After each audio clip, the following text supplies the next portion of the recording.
Hi, it's Christine Daigle. I'm Jenna Brown. I'm Kevin Tumlinson. And I'm JD Barker. Welcome to Writers Inc. So we have had a very interesting week over here at the Barker House. Have any of you guys been through an earthquake? I'm guessing Jenna probably has in I Vegas. have, yeah. I have not. No. There were two when I was in Oh, LA. I'm in New England and I didn't think that was a thing here. But Monday we got hit with one. It was like 10 in the morning. I'm working at my desk and like it honestly it felt like a tree fell on my house and then like rolled down the length of it. Like there was a big, if almost like an explosion, and then like this like rumbling thing that just kind of went on for like another 10 or 15 seconds.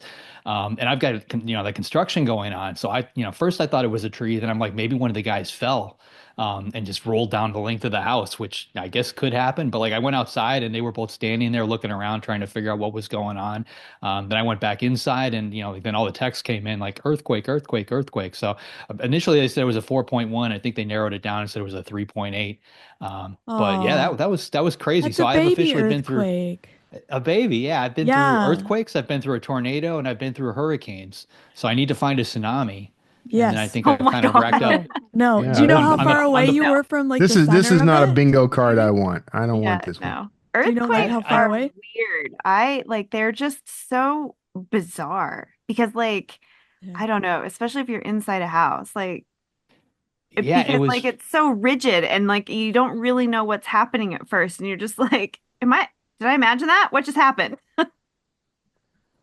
Yeah, like it was very odd for me. My Yeah. daughter was in school, which is like right across the street from my house, and the kids freaked out. They were actually ice skating. My daughter was Oh, like on the ice skating rink, and she said she just fell, like they didn't know what was going on.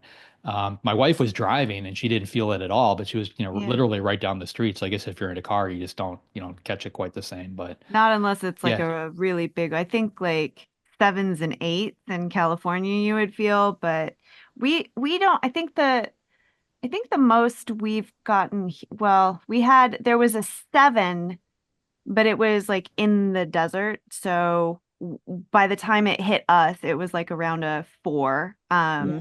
Yeah, but it's still intense. It's crazy. It is. There was it, when we were in LA in the summer, it was a 5-1. We're about an hour away from it, I guess. And it felt like a little roller coaster, like going up and down a hill. It was wild. We were outside sitting on our patio. And then yeah. all the earthquake alerts went off after the Oh yeah. earthquake had Yep. happened. So, I feel so Very left out. helpful. I'm the only one here who doesn't have an earthquake story. That's all right. You've oh, got the greatest fear of my life in Texas, which is tornadoes. Yeah, tornadoes. I have a big Tornadoes fear of those terrify too. me. Yeah. I believe haven't that or not, we get those here so too. We're right at far. the end of it. What? Yeah, we're at the end of Really. what's called Tornado Alley. We had one a couple years ago. So, No, yeah, thank that's you. wild. I Tor Hard pass. I don't like Honestly, like tornadoes, out of what I've experienced, are the scariest and worst. Yeah. Because like a hurricane, you get plenty of warning, you can prep. It still sucks and it takes a long time for it to get by. Right. But you can get But you through it. know But it's it's that coming. you know it's coming. Yeah. Yeah, you can see it coming. You got plenty of warning. The earthquake was very much like the tornado. That like that was like the least. There was no warning whatsoever. hmm Yeah. With tornadoes, the worst one I remember as a kid. We lived in Illinois. We were surrounded by cornfields, and our house was like in like an oak forest right across the street from like just corn farm after corn farm after corn farm. And you could always tell when a tornado was going to hit because the air gets really still, and like Yeah. all of a sudden you can't hear any animals anymore. Barometric pressure, I guess, changes because it feels, like you're underwater a little bit, and the sky gets like this really creepy bluish gray colors. Like it's going to happen, but you only get like a minute or two warning of that.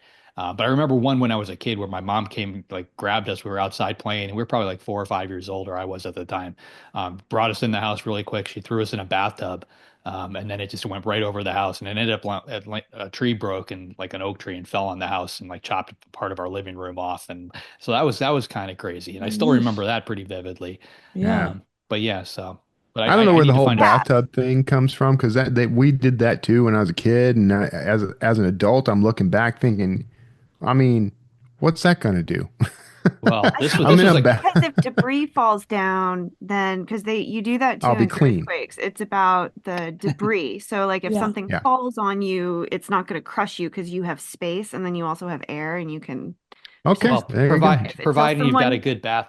providing you've got a good bathtub. So like we had Well, cast yeah, iron bathtubs, which like you cannot, like it takes a lot to wreck up a cast Right. iron bathtub. yeah, But in today's world, if you're buying it from Home Depot for Yeah. $438, it's probably fiberglass, and that's not going to Yeah. help you a whole lot more than, Yeah. hiding under a bed. Funny. But anyway, the earthquake interrupted me while I was in the middle of edits. So like this thing, and I wanted to point this out because it's a Microsoft Word problem, and apparently this exists for virtually everybody. But I had an editor run through my next book, something I keep upstairs. She weeded out all the typos, which was great. Like she literally found everything. But Microsoft Word, like we went through, she had track changes on, and I went through and I accepted her various changes. Microsoft Word dropped a space like a literal physical space in Yep. the sentence every place she made a change. Wow. Yep. So the error was corrected, but now all of a sudden we had, I think it was 438 like new spaces in places where they shouldn't be. That we had to go back and find and correct out. And like we recreated this. So like it weird. happens whenever, that function is on. So it's obviously a glitch in Word. Yeah. That's But I'm just funny. bringing it up because if anybody else is editing right now and you're running the latest version of Word, like this could happen to you. Yeah. So I part of my whole edit process for years now has been to run find and replace on spaces. Yeah. And you can find a double space and replace it with a single space. And I'll do that like 4 times in a document because sometimes there's multiple. But I started doing that because I had the habit that a lot of us had when we grew up learning to type on a typewriter is to double space after a period. And Yeah. that's no longer a thing, so I got into the habit of doing that, and that's saved me, and that's how I noticed that Microsoft was doing that.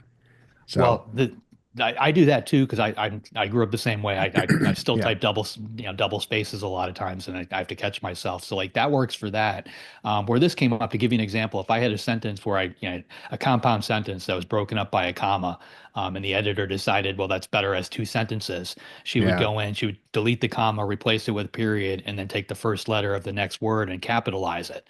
And Ah, the space would end up after that first letter. So if the word was don't, all of a sudden you have D space ON, and like there's no way to yeah. search for that for like that random space. So I had to That's actually read the AI. You gotta use manuscript. AI for that one. That's Put funny. drop I drop it I in. I tried. I dropped it into Claude, and it was like I had a PDF file that I was working from, so I think that was part of Yeah. the problem. Like Claude was able to identify a ton of errors in there, but it's using OCR, so it actually Yeah. found a lot of things that weren't errors because OCR didn't quite pick up on it. So I've got a feeling if I would have taken the Word document, if I had that and dropped that into Yeah. Claude, it probably would have worked. Because like I asked Claude, give me a list of typos, grammatical errors. Well, I forget exactly how I phrased it, but like in order, and like it literally gave me a numbered list: 1, 2, 3, 4, 5. Gave me the error, gave me what it should be. Yeah. So if it had actually found real errors, it would have been perfect. But I had to read the whole book looking for spaces, That's and that annoying. was kind. Yeah. Yeah, that's tough, especially when it's your own book and it's a book that you've been through, many times. Like it's so hard Yeah. to stay focused enough to catch those kind of things. Yeah. But I I got just didn't have a time to bring in somebody else. I got a person in Singapore. That's their job. Normally Totally So that's the fair. case, but like this just came down to the time crunch because like I had to yeah, submit the yeah, files literally today to Simon and Schuster for the print run. So we only had like 3 or 4 days to correct all of this. So it was yeah. just too much of a scramble. So I got a really quick minor add-on for your Microsoft story because I'm tooling around. I get an email from Apple telling me that Microsoft is raising the subscription price for Word from like $6.99 to $9.99 a month. And I'm looking at it thinking, why do I pay for Word? Like, why am I paying a monthly fee to use Microsoft Word? What am I getting out of it that justifies that? A $3 per month raise. And granted, that's not a ton of money, but I'm sort of offended by it. And then I start thinking, well, why am I paying a subscription at all? Like, why am I having to pay for this? There's 4,000 different word processors out there that don't cost me anything, and most of them came free on my laptop. So I went ahead and canceled Word yesterday, Can and I tell today you was the first something day that I used something else. Go ahead. What about is that it? raise? That raise is because of the AI that they're including in Microsoft Word. So you can cancel Bully it for them. and yeah, you can cancel it and go back to the classic and stay at 6.99 if you still want to use your Word. Yeah, but Yeah. I'm questioning why I'm paying 6.99 a month for I Microsoft get that Word. part too, but I'm like, if you love your Word and you don't want to do the pay Yeah, I increase, don't. I've never loved Word. you You know can go why I through still and choose use the Word? classic. Word's the universal standard for working with people, and there's always going to be glitches and things that's going to be hard to work around. You know, if someone's using Word or whatever, there's always going to be some fur on that. But I've discovered that like the problems are so minor and that it happens so infrequently. I no longer need to use. I lived in Word for most of my career as a copywriter, Yeah. and to the point where I couldn't write books in it anymore. I wrote my first several books in it, and just when Scrivener came along, I gleefully ran to Scrivener for that change of environment. But yeah, I don't really need it. I can do everything I could do in Word that I was depending on Word for. I can do just as easily in Pages or Google Docs or Open Office or whatever. So I'm just not going to bother. I'm not Cool. giving Microsoft any more money. Fair enough. I hate Microsoft Word. Yeah. I would put it on a flagpole and like it drives me insane. Like if I open it on my Mac, like everything slows down. Yeah. It takes it like 3 minutes to open up a book. It's like you watch the little bar down at the bottom. It's like page 1 of 6 of 12 of not Yeah. 19. Yeah. Like it can't even open a file up, and then like everything about it sucks. But I'm in the same boat. Like everybody in the industry side, they use it, so Right. you're stuck. Like I used to write in Scrivener that I would export to Pages. My editor would work in Pages. Everything was nice and smooth. But before I turned it into my agent or my publisher, I had to get into MS Word, or they couldn't deal with it. Yeah. I'd love to see all of that go away. I may Ah, come humbug. screaming back. I don't know. But I at this At point, I'm like, $6.99, because you it's know now yeah, that you yeah. Six ninety can. nine. Now I know I can get the 6.99. But yeah, I'm just sort of offended by Microsoft, honestly. It's like, talk about nickel and diming. I mean, Yeah. come on, man. This is software that used to come free with your computer, you know? So yeah, no, I'm Mind out. paying for the program, like, I mean, because it doesn't come with Apple, but I do wish that you could just buy the program, and then if you wanted to Right. update the program, you would pay for the update. Right. Because I hate their automatic updates. I spent 3 hours forcing them to revert it after they did that stupid whatever their AI is that wouldn't disappear from my screen as I was Yeah. typing. It's like I don't want that. I don't want to see it. I just want it to go away. I didn't agree to this. Okay, one of the final straws for me, and then we'll get to the news. But like, I used the term blacklisted, and it popped up to tell me that perhaps you should consider more inclusive language, and it suggested something like negative list, and I'm like, okay, I'm out. This is garbage. All right. If I had to draw a line in the sand, I think MS Word went to crap when Clippy went away. Remember Oh, Clippy? Clippy. Yeah, Clippy. Oh, Clippy. I had almost blissfully forgotten about Clippy. Speaking of Ah, Clippy, though, let's get to the news. We got some news Clippies to get through. And I reorganized, Christine. I reorganized some of your stories here. So Perfect. I don't even know what's going on or what we're doing or what order. Take it away, Kevin.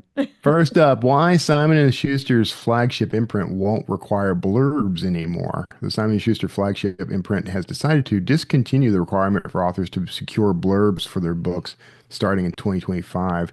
The decision is rooted in the belief that the practice has become detrimental to the publishing industry's primary goal of producing high quality books. The decision is based on several factors, including the extensive time authors, agents, and editors spend on securing blurbs rather than focusing on creating or enhancing literary works. The publisher argues that this time could be better spent on writing new books or improving existing manuscripts. While the new policy removes the pressure to obtain blurbs, Simon & Schuster will still accept and use endorsements that are voluntarily given by writers genuinely moved by a work.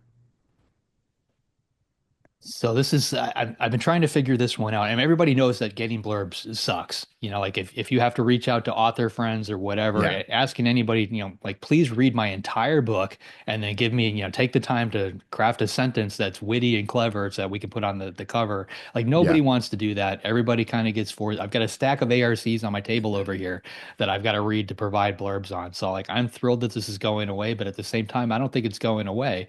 They still need those. They use them to sell the books. it feels a lot like they're putting the onus on the authors to still go out there and get them, and almost like Yeah. they're just removing their editors from the process, because the way this used to work is the editors would reach out to like their past clients, people they knew in the industry, and they would get you those blurbs along with your efforts, so it was a Yeah. combined thing. I've got a feeling that the authors are going to get stuck Do you Yeah. this think do burden. you think agents will take this on? Like if you're using agents, would is this something you They could ask they your they agents to do do? it too, Yeah. like my agent will reach out to his other clients and they'll try and get them. But it's one of those things. Everybody gets asked over and over and over and over again, and nobody wants to really deal with it, and nobody knows if it actually sells books. One of the things I started doing years back is I would tell people, if you're going to give me a blurb, try to give me something generic that is more about the writing itself, Yeah. than the book. Something that I can use over and over again. I can slap it on 10 different covers instead of just the one, because otherwise I'm circling back in 8 months asking you for another one on my new book and my next book and my next book, Yeah. and Yeah. nobody wants that. So I've been doing that for a while. That's worked out a little bit better. That fits really well with my philosophy that you should aim to promote the brand over the product.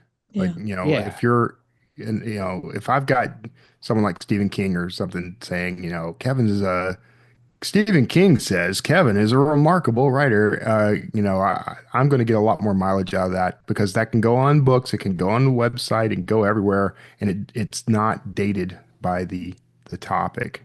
Yeah. It's What I thought evergreen. was interesting about, if you read through this article, is he was talking about the books back in the day that were big sellers without Yeah, blurbs. Like blurbs weren't a thing in the 70s. No books had yeah, blurbs.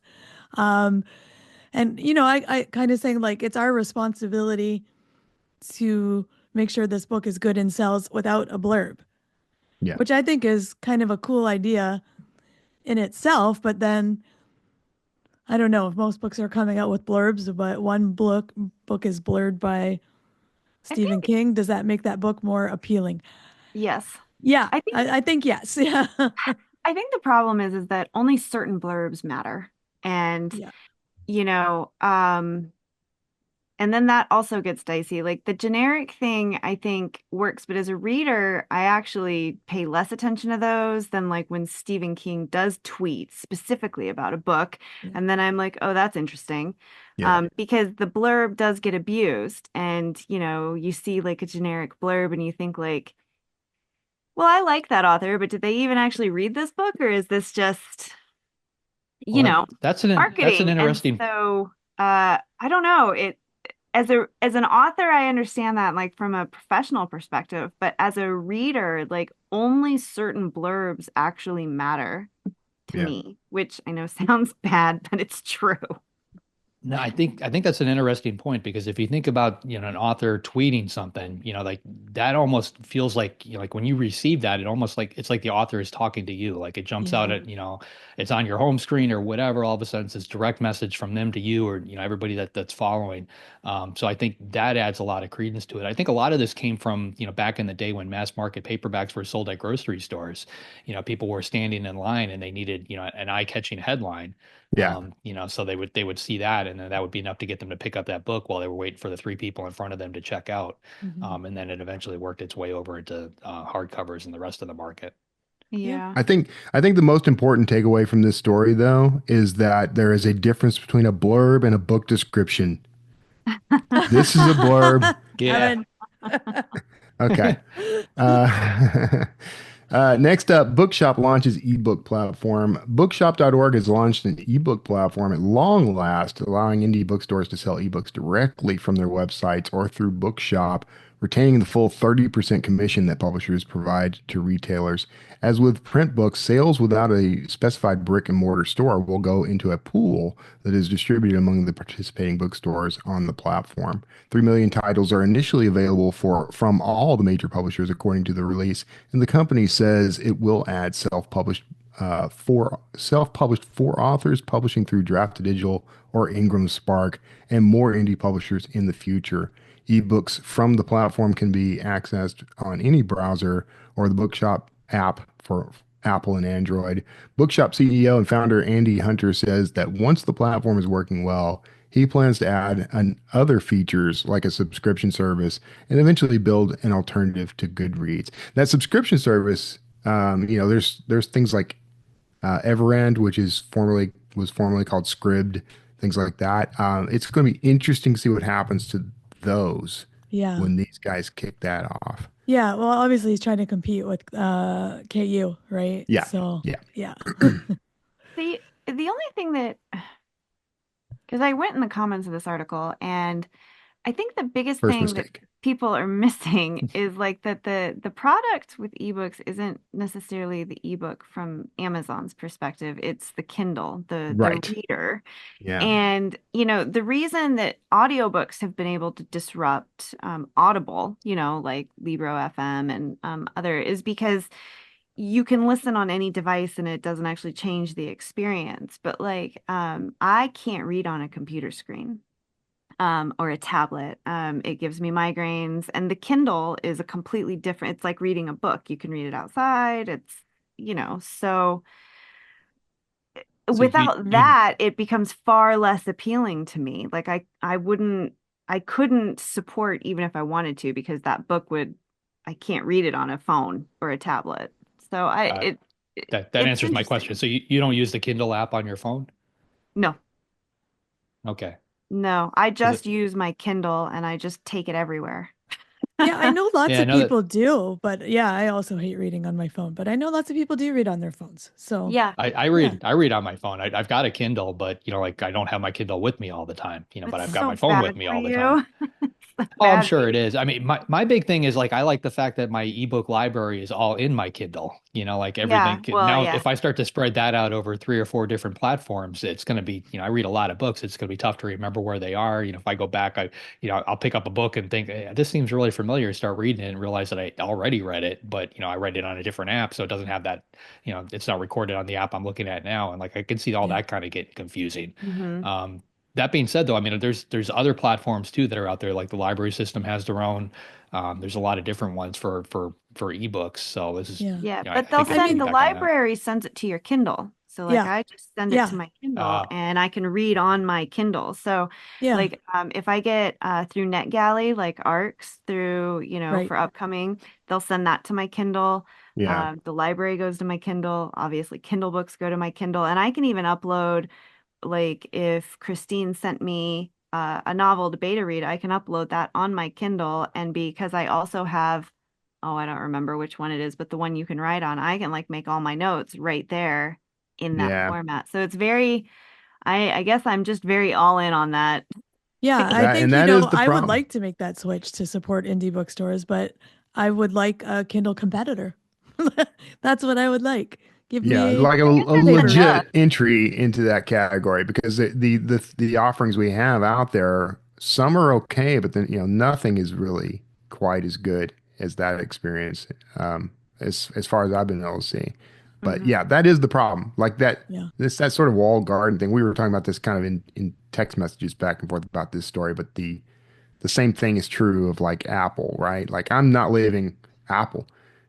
As much as I could probably for a tenth of the cost of what I pay for Apple products, I could, I could have a whole array of technology that probably even works better. But because I'm so integrated in the Yeah. Apple ecosystem, like there's tools I use daily that Hmm. I just can't replicate anywhere else. Yeah. So there's no chance I'm leaving. Yeah. So Fair enough. All that's the right. challenge. Maybe why don't we skip to the Dan Brown and then keep That's the one I running was long. reading next, Christine. Perfect. And then we'll be done with news. Thanks for telling me to do what I was going to do. Doubleday picks up Dan Brown's next Robert Langdon novel. Doubleday will publish the next novel by the Da Vinci Code author Dan Brown, The Secret of Secrets, on September 9th. The book, which has a 1.5 million copy first printing, features protagonist Robert Langdon and takes place in Prague. According to Doubleday, the book will be published simultaneously in the U.S. and 17 other territories. This is the first novel since Origin, published in 2017.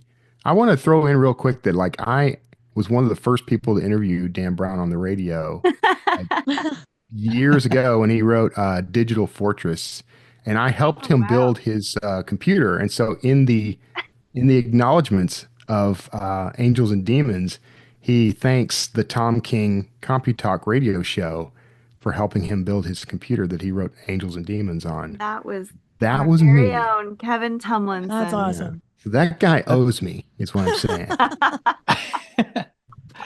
I talked to him yesterday when this came out because all of a sudden like I haven't seen or heard from him like publicly like anywhere like everybody else for like years, and then all of a sudden like I think he was on Good Morning America, and like and he did these canned videos. I mean, it was organized very well. Like he basically did like a little snippet that he recorded for every mainstream press outlet. They all aired it and ate it up. Like to me, like from an author career standpoint, this guy's got it dialed in because like he is Yeah. not doing press unless he wants to, and he's doing it completely in his terms. A couple of One other book things like like every 5 years. yeah, even longer, right? 7 or 8 years Yeah. or whatever since Yeah. origin. This book, the hardcover is $38, which is almost double, I think, a lot of the other new hardcovers coming out. And he told me he's not doing ARCs. He's not releasing a single copy of this book until pub Wow. date. So no press, nobody is actually going to read it. Everybody is going to get it at the exact same time. So like, Interesting. That's kind of I told him that cool. Yeah. I told him it's like a drop the mic kind of moment, right? Like, no, you Yeah, it can't see is. it. No, nobody can see it until it That dude actually is comes throwing out. on sunglasses and smoking a cigar, man. He's a full-on gangsta. I have tried. I have lots of people in my mental landscape that I'm like, I would love to have their career or emulate their career trajectory. I think they just all got knocked aside to like last place by Dan F. and Brown, man. Well, I'm it's just fully on the if you Dan think Brown about it, like train. he was literally quiet, for Yeah, like all these years, and like yeah, he's able to just kind of storm right back out, just like that. And the print run for this, I think was, yeah, I think he said 1.5 million Yep. copies for the Oh, Yep. initial print run, wow. which Nice. which is huge. Yeah. yeah. And I meant to go and dig out what Da Vinci Code actually sold copy wise, which obviously that's the one that really kicked everything off for him.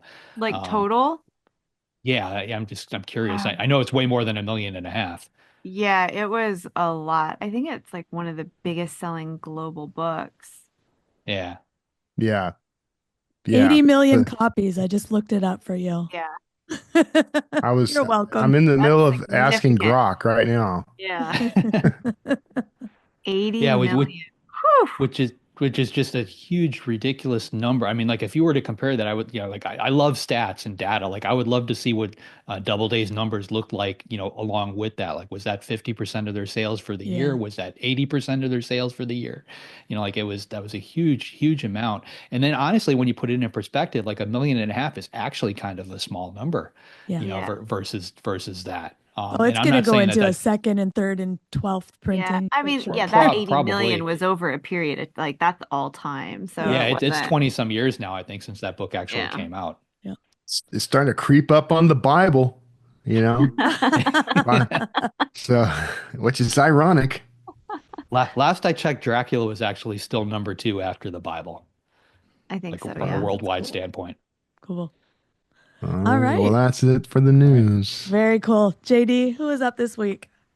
This week we've got Lucy Rose coming on. Lucy's an award-winning writer, director, turned author. She's going to be here to tell us all about her debut novel, The Lamb, which releases February 4th. Here she is, Lucy Rose. All right. Well, hello. Thank you so much for being here. Thank you so much for having me. I'm so excited. Yeah, well, I absolutely loved your book, which Thank we will get you. to in just a minute. But before we start with what you've just written, let's kind of go. This is your debut, so it's not that far in the past. But what is your writer origin story, as it were? How did you get started writing? Um, I think it's so I love this question so much because I don't really come from like a very writing-y background. I always loved to read and I loved stories, and that was like something I was really certain about. But I was like honestly at school was like not very engaged. Um, I was like constantly typical ADHD, always daydreaming, and kind of away, like not really concentrating on what was going on. And so I didn't really consider that I could be like a writer, like quote marks. Right. Um, and but yeah, no, I loved oral storytelling, and like I lived in a really rural part of England, and oral stories were just like a really massive part of my childhood, and like a massive part of like just childhood life in a rural space. Like I didn't have a TV growing up, and so like my like go-to form of entertainment was like climbing trees, telling scary stories with the other kids, playing football out in the like back alley slash yard slash long street with tractors and like that kind of, yeah, that love of those stories has definitely followed me into my adulthood, I think. Oh, I love that. Yeah, that there's definitely a richness that was of that rural life in your book, The Lamb. So that makes actually quite a lot of sense where that came from. And you actually got your start in film Yeah. before you started putting your hand in the more written form. How did that experience sort of transition from film oral storytelling to film to then writing?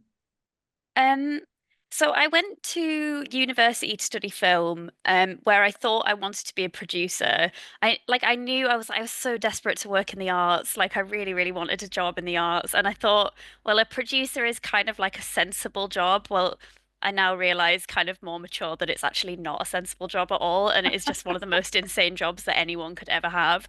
And I kind of my big kind of thing with that degree was I'm gonna go and be a film producer, and I just got so jealous of like all of the screenwriters. Like I was like, I really, really, really want to try this.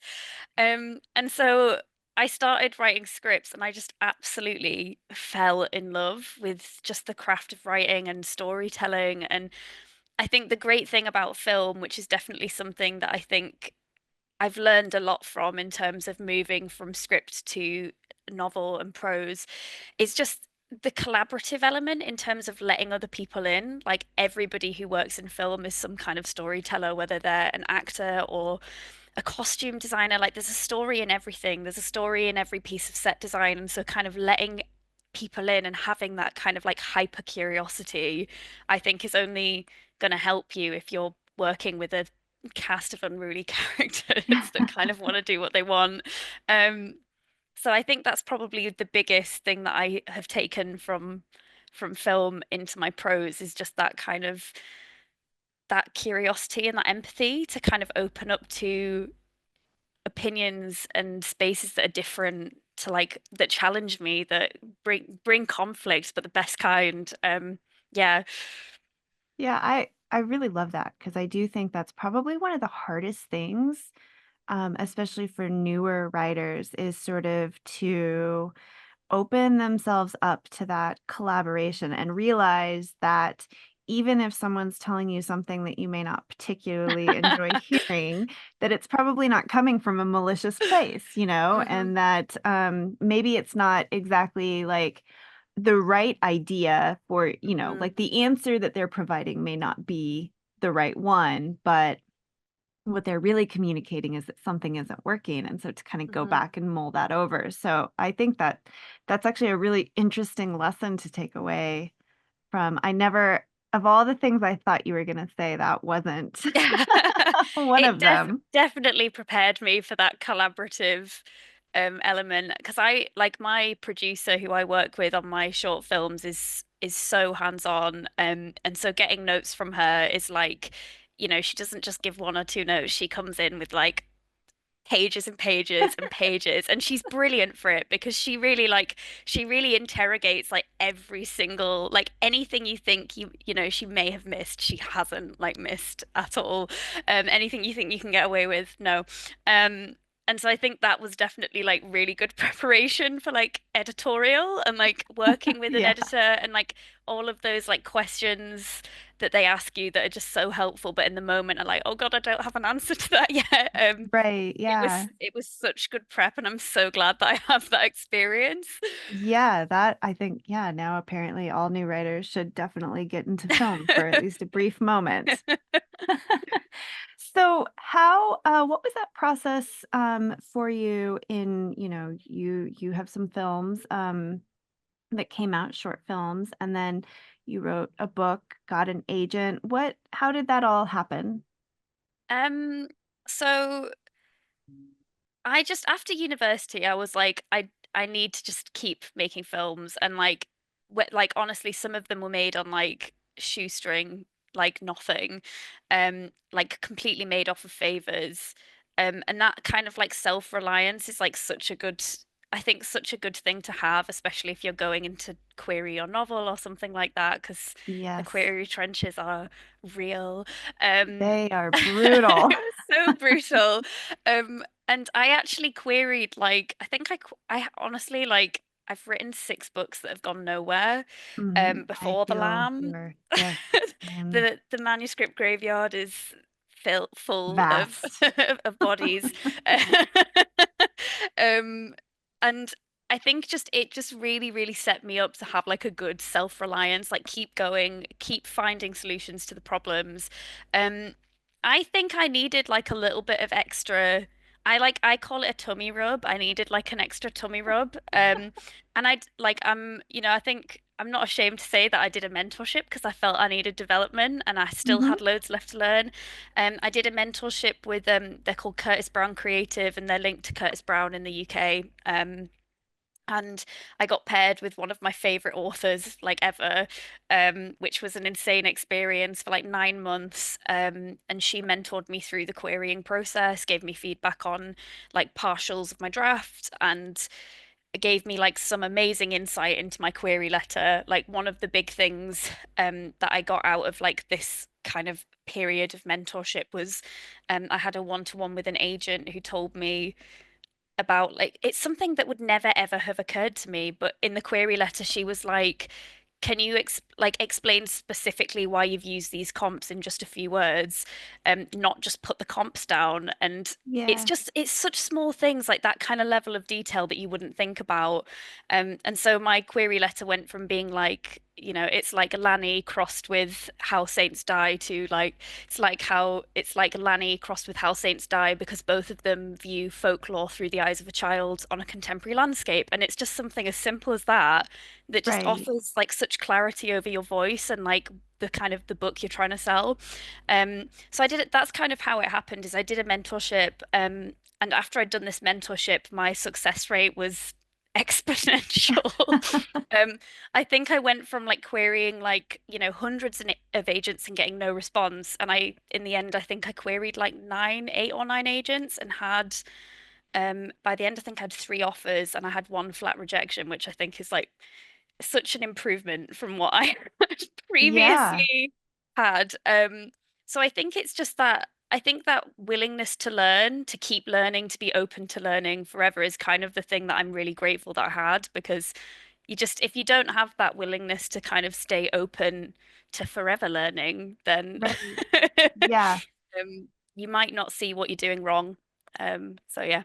Yeah, I think mentorships are like so important just, for all of those reasons. Like not only do you get the insight, but I definitely think that there is something about the willingness to learn. Mhm. And I know I've heard agents talk about it too, where they say like they notice when names come back into their inbox and sometimes it's just like that perseverance where they realize like, okay, someone has more than one story in them and they Mhm. improve every time. And so this is someone that I can work with and build a longer relationship with. Mhm. So Um, true, so true. yeah, so that's pretty amazing. Good for you. Thanks. Also the novel is gorgeous. Oh, So thank you. yeah, I I still get started butterflies. Every time someone says that to me, I still get like butterflies like in my belly. So yeah, I started it at night, which is probably not the best of ideas, but that's what I do. And yeah, before a blink and I was halfway through the book. Like I just could not put it down. It was so good.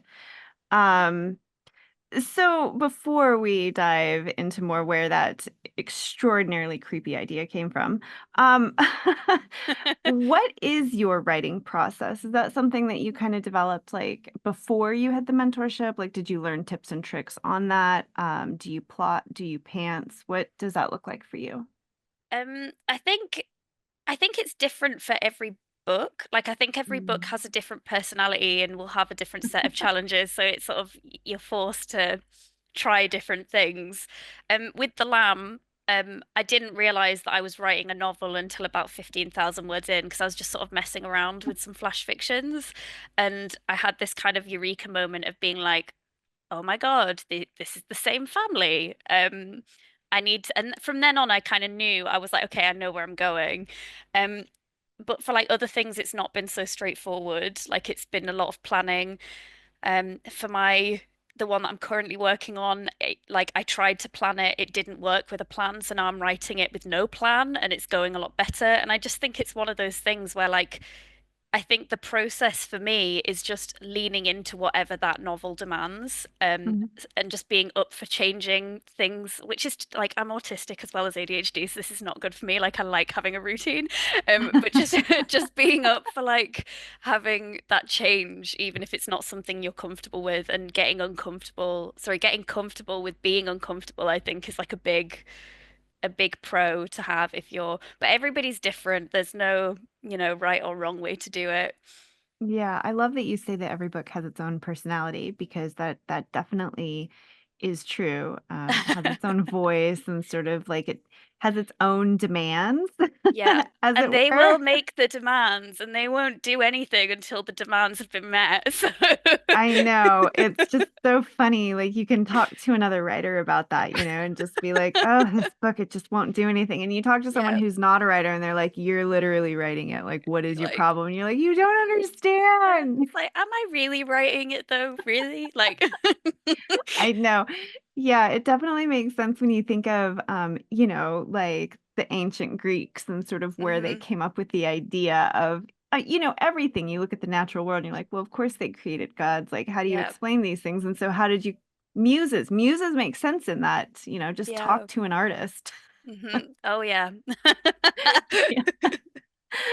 Um, well, I like that idea of that personality. Did you find, like, as, a filmmaker that's very visual, you're relying a lot on sort of capturing those very vivid moments in film in very different ways. How did that translate? Did that help you? And does it help you with the personality of your books, especially if you're kind of going without a map, as it were? Maybe. I mean, it's hard to say because, like, I mean, the kind of films that I like feel like they're all books. Like, they do all feel like kind of literary novels, like Badlands by Terrence Malick, or My Summer of Love, which was actually a book, but kind of still maintains that kind of like literary story, like opening up a book feel to them. Mhm. Um, I definitely think what it's given me is I can build a very strong sense of place because like, without a sense of place in a film, you are like absolutely scuppered from like, day one. Yeah. Um, the sense of place and what you see on screen and like how that translates tells you so much about what is going on, if you look very carefully. And I think it pushed me to be more curious about the space because if you can't in a medium where you can't show the space, how do you bring that to life? And so it just kind of forces you to kind of sit and really, like, honestly, like, it sounds very basic, but use your imagination. Like, sit down, close your eyes, imagine where the chairs are in the room. Where's the window? What does the window look like? Is it cracked? Is it clean? Like, just going into I don't know, like, it forced me to know the place so intimately because that's how I know the spaces in my films. Mhm. Um, and like I'm very detailed. Like I'm pretty sure my production designer hates me. Um, Poppy, she's amazing, but she accounts for every detail, and there's no stone left unturned. And that's exactly how I was when I was creating my spaces. I just had to put on my Poppy hat and pretend to be Poppy for a little bit, and she came to me. She inspired me to be a better writer. That makes so much sense. Like I'm a very visual person, and I know when I'm thinking about writing, like I've kind of equated like a book's voice, sort of with like the cinematography of a movie, Oh where it's yeah. like the lighting that you're using, and that just somehow made sense to me. Mhm. I think Um, it's so interesting though, because I feel like films are such like a they're such a like I mean 100 years ago they weren't a very normal part of people's lives, and now it's like you come home, you stick on the TV, you watch a movie or a film on Netflix. So that visual language is like it's everywhere. You can't escape it. And I love yeah, that actually because it means that everybody like if you understand that visual language, and I think everybody does, you can literally just if you use your imagination, watch films for free in your own head, which I just think is slay. yeah. Yeah, that's exactly. And for me, when I'm reading a book, I sort of like, even if I can't visualize the details, because you're kind of reading and you're kind of going hmm fast, but it's like the vibe is like the hmm feel, like I feel like I'm in a movie in a way. I love Um, that. Yeah. You can yeah, feel the visual language is a really good way to put it actually because you can't see it but you can feel it, and that is I guess that's what we're here to do, but yeah. it's really really nice when it's done well. It is really nice. It's like magic when it's It done well, right? is. Like you're It just really sort of is. swept into this world. Yeah, and I also, as you were talking, I was thinking we had someone on who was talking about doubling up scenes, which is, like you don't have a character just sitting there having coffee, right? And Mhm. I think you did that really, really, really well. And I think it's really interesting um as I'm piecing it together, like, well, yeah, if you were working on a film, you would have to think about it's not just a meal because you did have quite a few scenes around a table. The Very table was true. Yeah. very prominent in your book. But there was so much happening in those scenes. Like it was never just a meal, it was never Mm. just a table. There were so many things going on. Um, so I think we're all going to have to get our own Poppy. Yeah, oh my God. Everybody needs to meet Poppy. She's incredible and she'll make you look at space in a completely different way. So speaking of tables and capturing that sort of visual element, The Lamb is such a visceral book. Um, it's quite uh horrifying, but very intimate in this way that was just absolutely hypnotic to read. Um, where did this idea come from? so thank you so much, by the way, for saying that. It's again, I still get butterflies whenever anybody says anything nice about it because I'm like, oh my God, it's real. Um, God, where did it come from? I think, do you know, I was speaking about this earlier today, but I think the theme of the novel, in terms of like relationship between women, has definitely been something that has been in my work before. I'm really fascinated by how like women are weaponized against each other.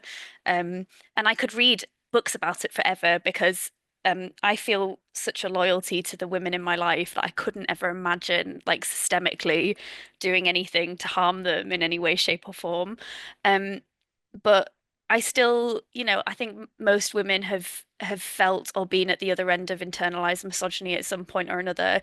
And so writing these women where these conflicts exist between them was just such a fascinating starting point because I think, I mean, I would love it if, women could live in a society together and there wouldn't be any problems. But, Yes. we're all quite damaged. So um, Yes. we're all quite damaged. So I don't think it would look perfect. And I guess this is my version of what I think that potentially could look like. Um, and specifically in terms of the relationship between mother and daughter, I think there's a lot to be said about not like specifically like the older generation of women, but kind of systemically and politically, kind of older generations where they've come from a different time and have very different values about what the role of a woman is. Yeah. That intergenerational relationship between women, I find endlessly fascinating. And it feels like a bit of a Pandora's box because once you open it, it's difficult to close, but also this, I don't think any one book could truly like do that one subject in its entirety because it's literally ancient, dating back to like the first women and the problems that they passed down to the women after them. Um, so I think that's kind of a big root of the story is just kind of exploring those conflicts. And then, the food element, I'm a massive foodie. I love food. So like the idea of being able to sit and write about food all day was just like a really good, a nice outlet for me. Um, yeah, I'm a massive snacker. I love to cook. I love to bake. I love food. I love it. But I also find it food really fascinating because I kind of feel like it holds us hostage a lot of the time as women. Like it's constantly used to hold us Yeah. hostage in different ways, like the way that capitalism and kind of government link how it's used to kind of control us, I find also very interesting. Um, and so that was also another interesting angle for me to explore these women who don't care about that control and choose to reject it. It was incredibly cathartic. Yes, I think it was such, especially hearing you talk about it and kind of like, where those things stemmed from, the rejection of how food controls you, but definitely like a very creative way of exploring that subject without giving too much away. Um, and then also just I think one of the things sometimes, especially with horror, is not going far enough. And you took it all the way on multiple levels. Like, so was that Oh something that God. it just came naturally to you, or just sort of with an innate sense of horror, or how did you know how far to push it? I'm a massive horror girly. And I haven't always been a massive horror girly. It took me, I think I was like in my late teens slash early 20s, and I had a very pivotal moment of going, oh my God, I get it. Um, which I think a Mhm. lot of people who like horror have also experienced, because, we're told it's perverse and wrong and you shouldn't enjoy it. And then when you realize what it's for and what it's trying to tell us, you suddenly have that moment of being like, oh, gee, I've missed out on this my whole life. This is, I've got a lot of catching up to do. And kind of since that pivotal moment, it's been like my obsession. Um, yeah, I love horror. It's pretty much all I consume actually at this point. Um, I just I think with this story in particular, I kind of always knew what the ending was. Um, that was always kind of clear to me. I won't give any spoilers, but I do know that in It's the a edit good we had. ending. Thank you. That was kind of the only thing that was clear to me. Other than that, it was just kind of writing towards that. But I feel like it's interesting because we did have to pull it back a little bit. It was like quite extreme, and they were like, "We need to pull this back a little bit," and I was like, "Are you sure?" And they were like, "Yeah, this is too much." I Um, can perhaps see where they were coming from. yeah. Um, But yeah, I love horror. I've always loved horror. I think it's an incredibly misunderstood genre. And it's so political and so empathetic, and it's taught me so much about life. Like it's challenged me politically to like really like, especially I look at kind of Jordan Peele's body of work, and it's really challenged my own kind of biases on whiteness and on appropriation. And that's what horror's for. It's there to like make you question the norm. Like that's what it's supposed to do. And I think as a genre, it's so allegorical that it does a fantastic job of that. Um, I love it. I could talk about it all day. Yeah, I definitely think, there is this very horror captures like so much of our human need to know, Mm. and how deep fear can go, and like the varied ways that fear affects you too, like not every situation is going to be the same, and you're not going to react to things the same. And then, just the different layers of horror and trauma. Like it doesn't always have to be a stranger chasing you down an alley. Sometimes it can be, your mother, you know. A little bit more intimate. Right. It can be a very interesting uh childhood. Um, which, you know, you wrote this novel essentially primarily from a young teenage perspective. And it's, you know, for all of the beautiful writing, it is quite a violent subject that's happening emotionally, and you know, there's a lot of psychopathy and trauma and just all these things wrapped into it. Was it harder to write from that younger perspective, in sort of balancing, I guess, that reader's reaction, or did you not really care about I don't want to say care, but the reader reaction necessarily not top of mind? Mhm. I think this is such a good question, by the way. Such a good question.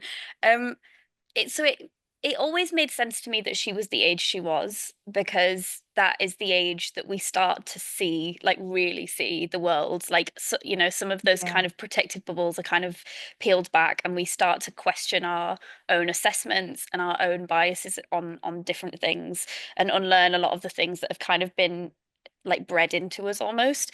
Um, oh God, it does sound really terrible to say that I wasn't really thinking of the reader. I was thinking a lot about Margot, to be honest, because Yeah. she does have a horrible time in the book.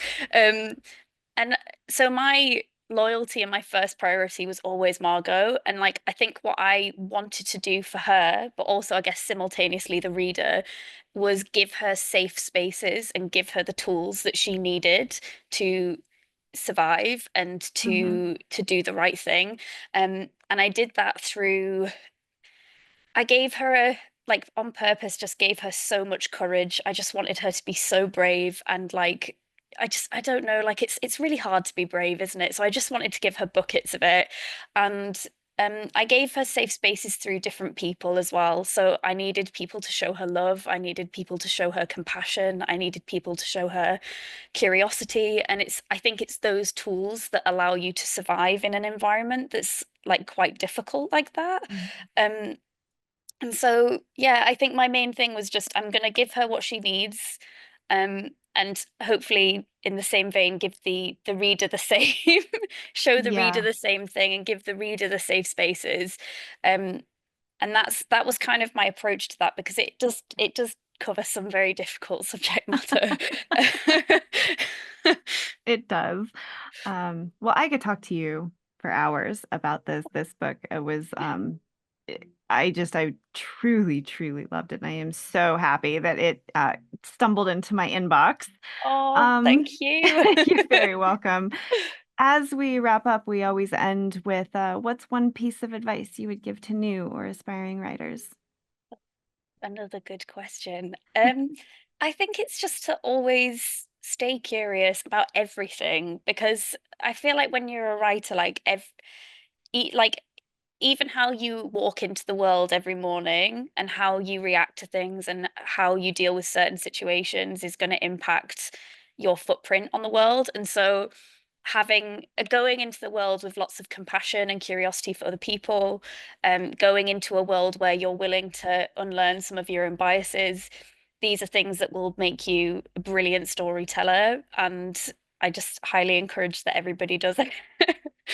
I love that. Be curious. Well, thank you so much for your time and Thank for you. writing this horrifyingly creepy novel.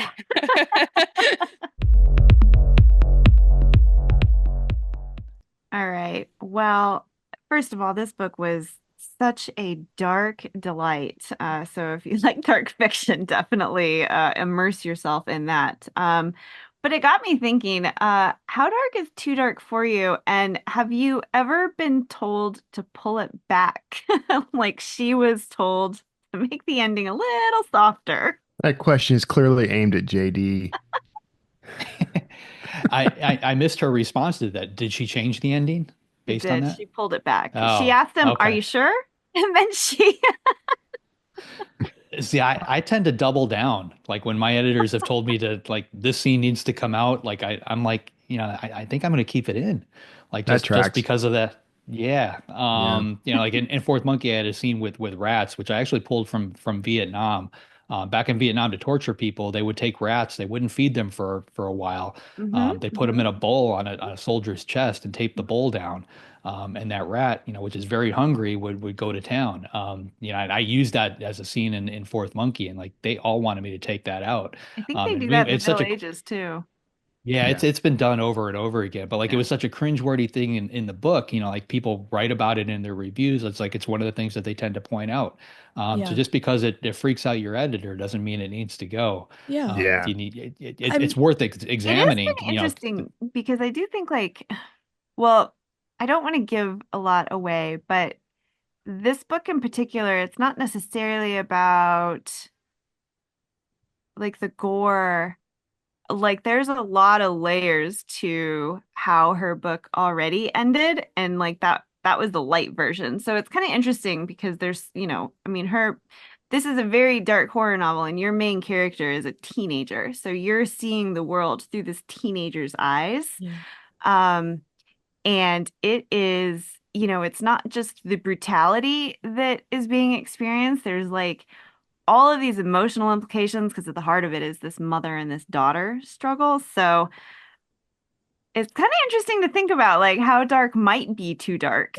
I think that's an interesting question because I mean, I know what that would be for me personally, would be too dark, but I don't think that would be for everybody. I think Yeah. everyone Yeah. has a different tolerance for that, right? And Well, let me put it this way. yeah, If a dog or any other animal gets hurt in the book, that's too Mm. dark for me. yeah. Dogs and That babies, is I have pretty a Yeah. thing rough. about like, like leave them alone.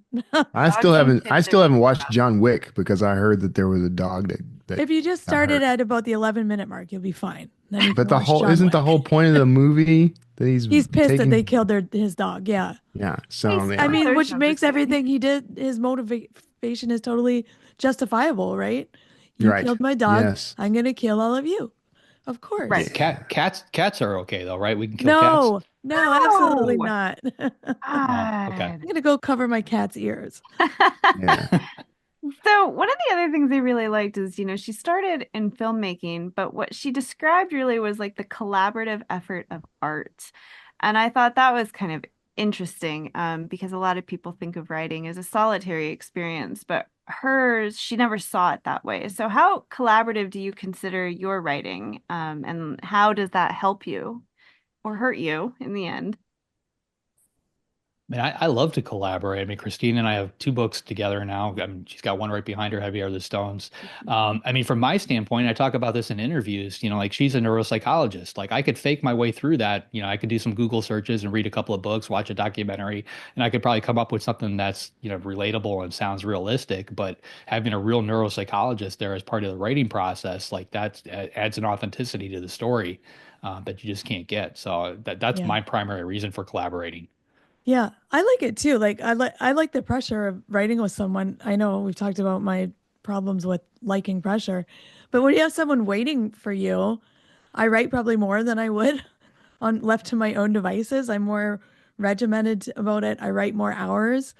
Um, I can tell JD how to fix what he wrote about an EEG, which is also fun. I'm just I kidding. mean, because like that's a good example because like my Yeah. experience with an EEG comes from watching ER. Right. Like I, Yeah. I have learned it, St. Elsewhere taught me everything I need to know from the medical Yeah. community. Yeah, Yeah. but I mean also that, and then obviously working with people who are a step, or in JD's case, a lot of steps above me, I learned a ton, which is also amazing. I love writer boot camp, so it's great.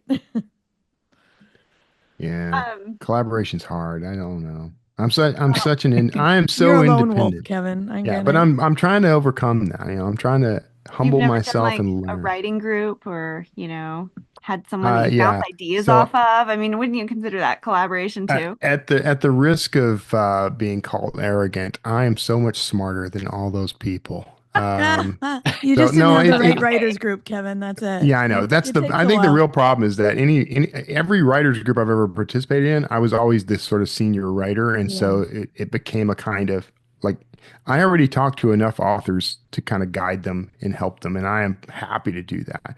And but if I'm looking for inspiration and guidance, those groups don't help me, and I love being there for the camaraderie, and I love the community part of it, but they're not helping me as a Yeah. writer per You se. need to find people where you're at. Like, Yeah, it's nice yeah, to help people on their yeah, journey, like do that.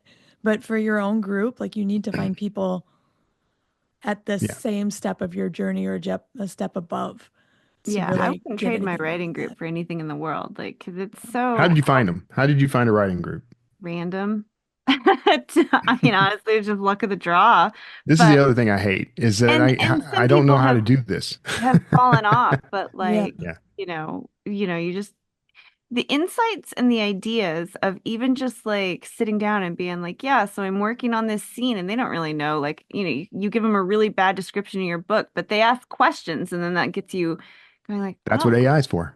oh, That's what I use no, ChatGPT it's for. not the So, same. And listen, I know you love so your I AI, apparently I but am collaborating. I'm collaborating with With artificial okay, AI. intelligence. Kevin. All right, we'll give you that. That's fine. All right. You have to put Grok's Um, name on the cover. yeah. Yeah. Another thing I was really interested in is how she decided to take something that she loved, food, and and use it in a really horrific way.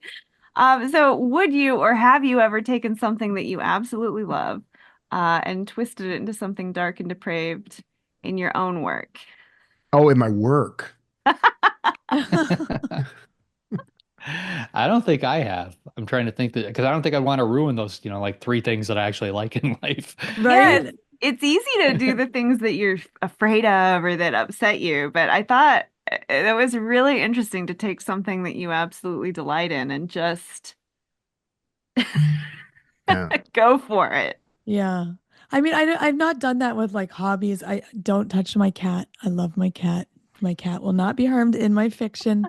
Um, but I mean, I don't know. I like to read and write. So, but I mean, I have done that where I based characters on people in my life and then done horrific things to them. And then I feel bad about that. Well, I mean, that's therapeutic though sometimes, Well, I right? don't know. It's like it's like, oh, I like this person, and like all of a sudden now I'm torturing them in my fiction. And actually, I think Yeah. that brings something to it too, because I feel kind of sick doing it. And then I don't know, maybe that makes the writing better. I'll have to think about that. Yeah, Yeah, that's worth considering. Yeah. I know. I was really interested in that. So now I'm gonna have to think about all the things I love, and destroy them. I feel like that's a very villain origin story right there. Yeah, I know. I mean, in a sense, you're kind of sort of prostituting out your own like empathy and I have problems with that kind of thinking because if you start doing that just for the sake of shock value or whatever, like what's the end game there? Because No, if it ultimately would you're going to be, spoil all that stuff for yourself and you're going to run out of things that you're willing to do that with. So I if you're, don't know that it would spoil it though. I mean, I don't know. I think there is something like very Jungian about that in a way, like we all have darker sides of things, and even the things that we love, like food, yeah, um, can be something that can be used against you. It can be a weapon. It can be all kinds of things. And so yeah, sort of I'll admit that's an explore. interesting thing to explore actually, Um, when you frame it that way. and like, Um, why do you love it? And yeah. then think about how that could be used against you, or what that would feel like, what Honestly, that would look like. I think yeah, it's an interesting exercise, and I do think, like Christine said, it might, I don't know, I think it this would is the kind produce of some really interesting things that you could yeah, explore. this is the kind of thing that Stephen King does with a lot of his work. And maybe it's not stuff he loves, but I mean he does kind of he'll take things like the concept of food or whatever, right, and he'll turn Mhm. that into some aspect of horror. Um, at least in his early work. I mean, his recent work seems like he's kind of doubling back on that idea too. But Yeah. I think he's already circled through all his vices. I'm reading one of his early short stories, and like half of it is about smoking. yes, If that's you right. if you think That's of right. Thinner, like when I bet you when he wrote Thinner, if you were to actually time that out, he's probably on a diet. Like Right. Yeah. That's like funny. Yeah. all of those things come from something. Yeah. Yeah. Yeah. Okay. Awesome. And with that, JD, who is up next week? Next week, we've got Todd Lending coming on. He's an Academy Award nominated and Emmy-winning producer, director, and writer and cinematographer. His work has appeared on all the major networks and in theaters. He's here to tell us about his transition from the film world to fiction with his debut novel, The Umbrella Maker's Son, which releases February 11th. Todd Lending. Sounds great. If you'd like to be notified as soon as new episodes publish, make sure you go to writersincpodcast.com and sign up now. We'll see you next episode and have a great week of writing. Thanks for listening to this episode of Writers Inc. Access the show notes and leave a comment at writersincpodcast.com.